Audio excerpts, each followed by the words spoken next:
Hi, I'm Ashley Lovell, Hoover City Council Place 3. And I'm Robin Schultz, Hoover City Council Place 1, Don't forget to subscribe. so that you never miss another episode of After the Gavel.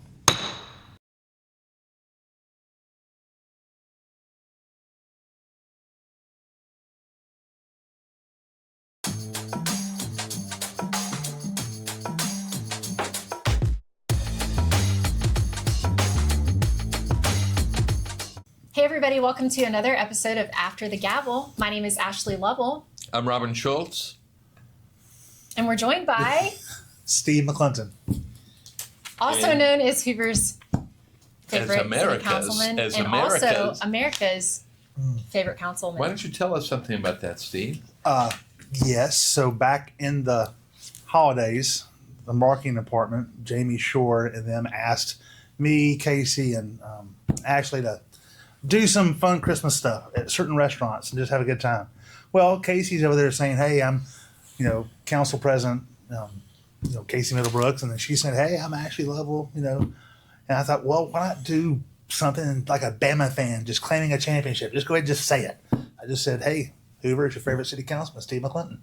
And then Mike Shaw got a hold of that, made fun of it, and said, no, you need to do what Rudy Giuliani did. Just claim America's favorite councilman. That way you just kind of own it. And so that's the running joke. And so we let Steve think that, and he feels good about it.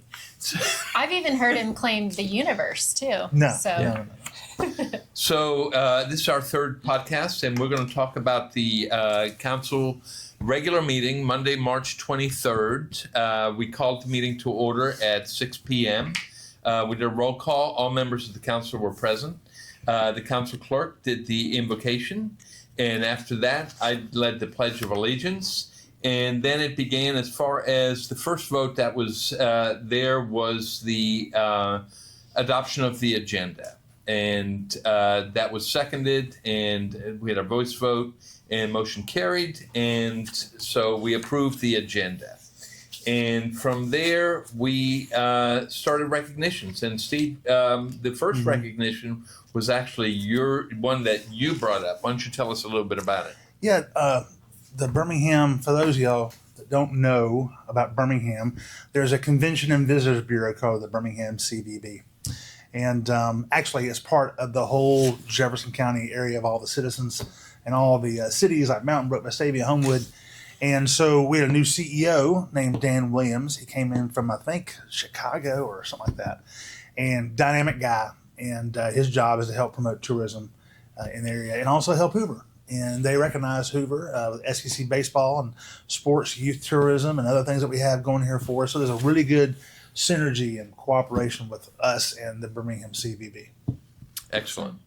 And from there, we had a report by CFO Melinda Lopez. Ashley, why don't you tell us about that? Yeah, so Dr. Lopez gave us a sales and use tax update, which I found an interesting statistic that the sales and use tax is 2/3 of our general fund revenue, so very important.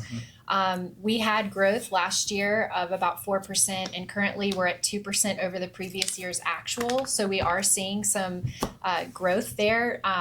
And it's about $1 million in about 5 months. And also, interestingly enough, the general sales tax was the greatest increase, which means there's a lot of local purchases going on with local businesses. And so that's highly important to all of our business owners in Hoover. And so we want to keep that up. She also talked about the audit, and the city is required to do an annual audit for the previous year. She anticipates that to be finished by mid-April. Now, don't confuse that with the forensic audit that many of us asked for at the beginning of this term. That is still being worked on. It has not been forgotten. A lot of people are asking about it. Totally separate issue. The annual audit is something that's required by law. The forensic audit is not. That is something we've asked for, and we're still working on that. And once it gets closer, we're going to go ahead and hopefully bring that up to use.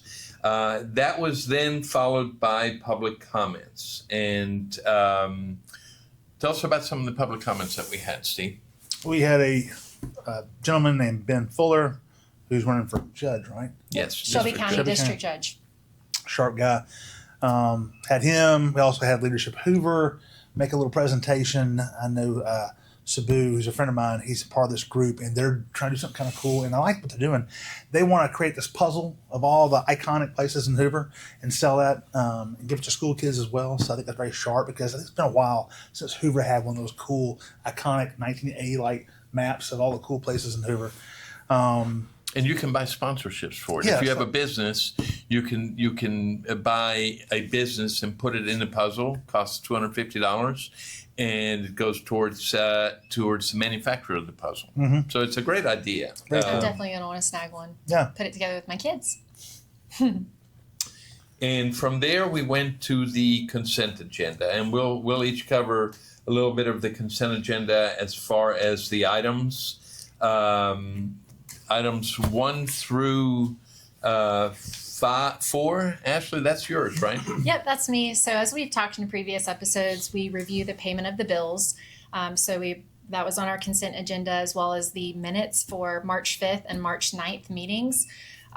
We also had, and we continually seem to talk about this, we talked about alcohol license for the St. Patrick's Day get together, but this is for our region's tradition golf tournament, and this is one of my all-time favorite Hoover events. So it's taking place on April 30th through May 3rd, and the Pro-Am is on April 29th. So I thought I'd get a little plug in there, but per usual, we have to approve those alcohol license, so we went ahead and did that.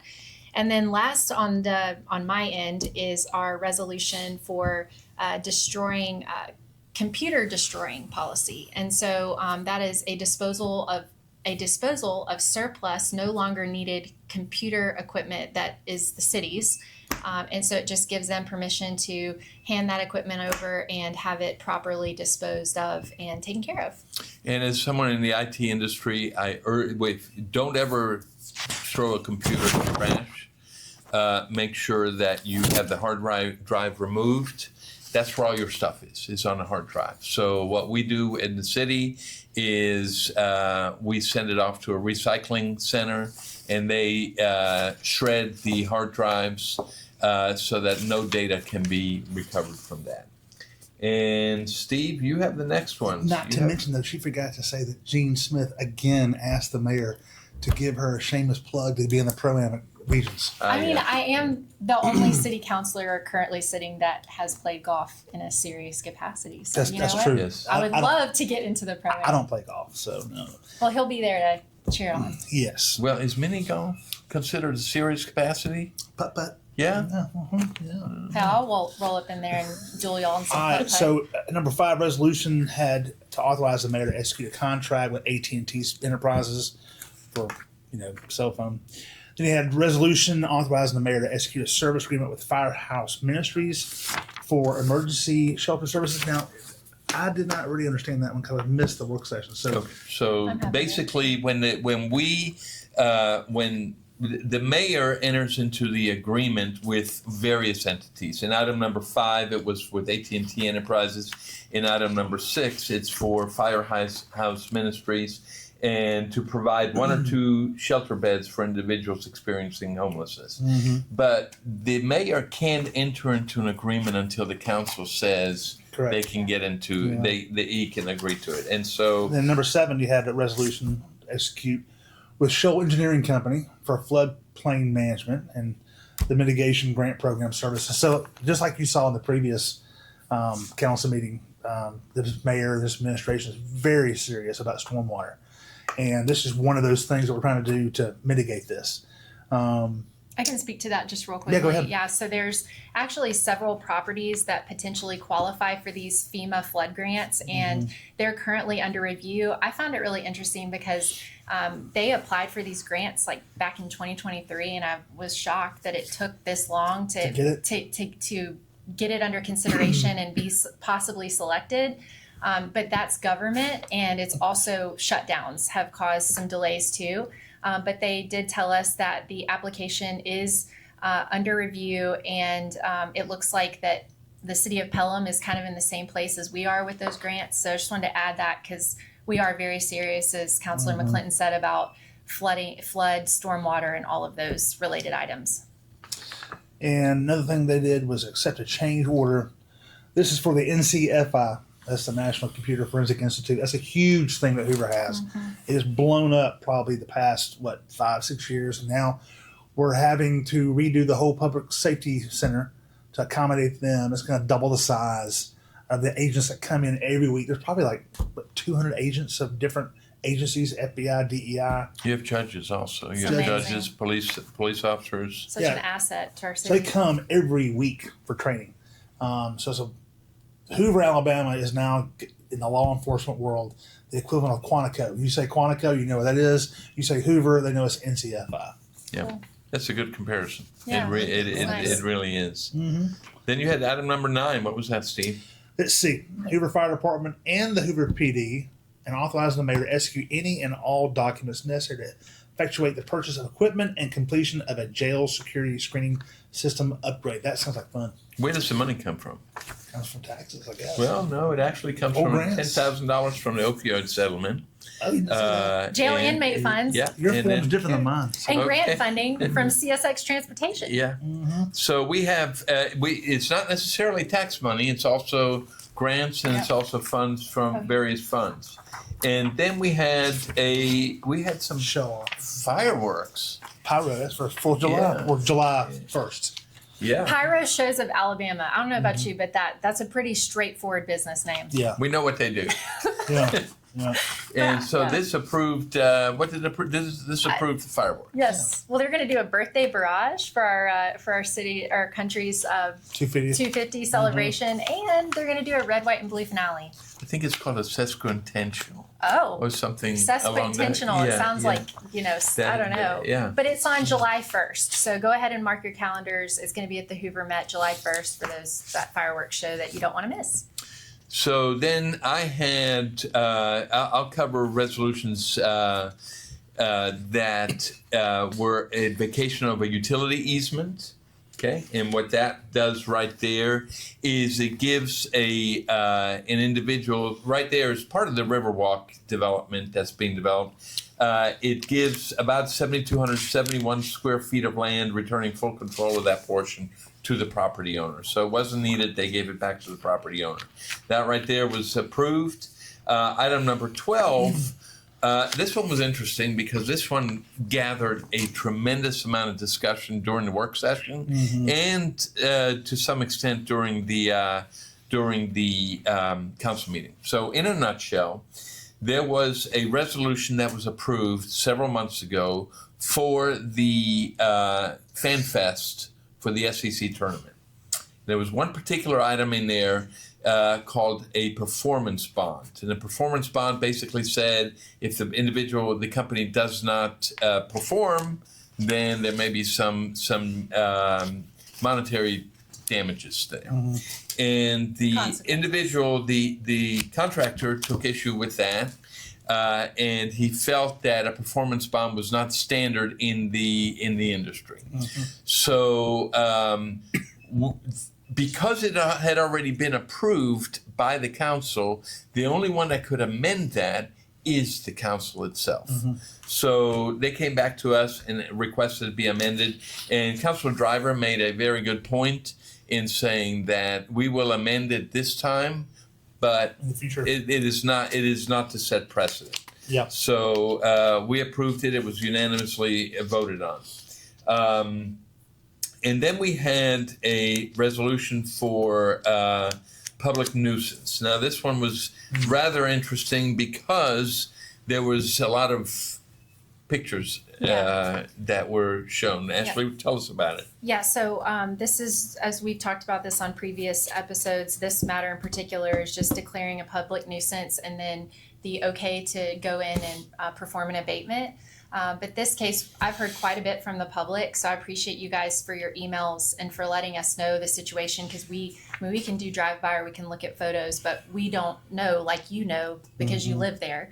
But shout out to our building inspections team as well as to our city planner, Mac Martin.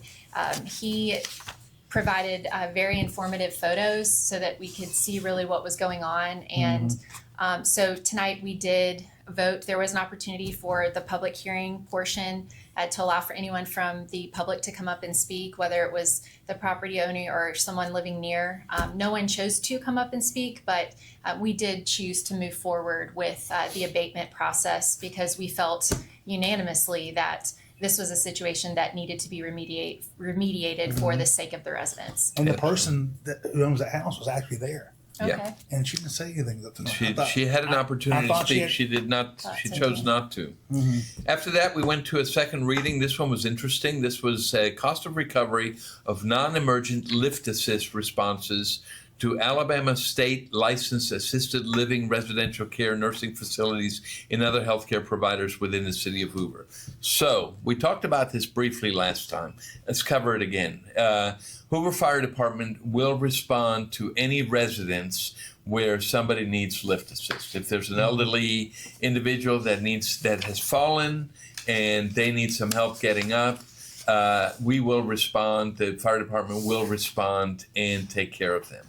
This particular ordinance changes it in that if there's a facility that is licensed for assisted living or residential care and they have staff on hand to help an individual up and they still choose to call the fire department, that facility will get charged for the fire department to come out. So not to confuse this with residential. Residential is not impacted by this at all.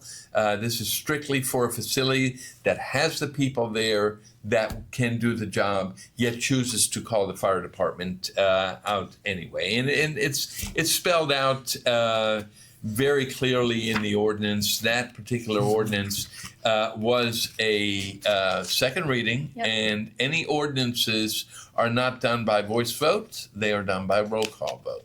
And each person votes on it. It does not require a unanimous vote, which we'll talk about on the next item, but it did pass unanimously in that case. The next item was ordinance number 262393, and that one was to amend an ordinance. It was not a new ordinance, it was to amend an ordinance. And basically this was to change the hours of the meeting for the Arts Council. The Arts Council meets on the second Wednesday of each month. They met at 5 o'clock. We got a bunch of new members and we needed to change the starting time to 5:30. So the way it normally works is it's read one time and then on the next following meeting, it's read again. Well, if we'd done it that way, this item wouldn't be voted on until after the meeting, so would not have impacted it directly. So what we did is Councilor Smith asked to suspend the rules. To suspend the rules means we don't have to wait 2 weeks. We can go ahead and do it then. But, and there's a big but, is in order to suspend the rules, what has to happen? It has to be unanimous. Unanimous. It has to be unanimous. Everybody has to agree to it. And so we did a roll call vote. It was agreed to unanimously. Then we... It took a while because I took a long time to... Yeah, Steve had to gave work that through pregnant that. pause at the end. You know, he waited, so he kept us all in You suspense. didn't like that, did you? Well, I don't know. Councilor Smith did it too. I was like, what's going on, Yeah. y'all? But then we read the ordinance, again, roll call vote. It passed unanimously, so now the meeting starts at 5:30. I don't know about y'all, but Yeah. and you can speak to this, but we've had some pretty interesting council meetings in terms of rules or, things that aren't typical to happen, like passing the gavel and suspending the rules. So it's interesting when things like that happen. It's Yeah, learning that passing the opportunity for gavel last newbies. time was Yeah. rather interesting. It got passed twice on the same item. And then we had number 16. That was yours. Who's got 16? Do you have that one I can do on that. your card? Oh yeah. Yes. Oh yeah. I have number 16. Okay. Tell us about number 16. So it's a resolution granting conditional use approval for the operation of an event venue at the property located at 2084 Valleydale Road. So what it is it's planned commercial, what the current zoning is, and they want to do a conditional use in order to make this into an event space. So it'd be kind of where you can rent it and have parties. So they provided us with some nice paperwork, Serendipity Hill. We appreciate that for your detailed information. And so that's what they're asking for. Yep. And then we had a first reading, 17 through 20. I'm not going to go through all of them, with the exception of one of them, which is number 19. I had an email from a resident asking me, what does LSF mean? This is a good one. So LSF, to clarify, is this applies to older neighborhoods, specifically Bluff Park.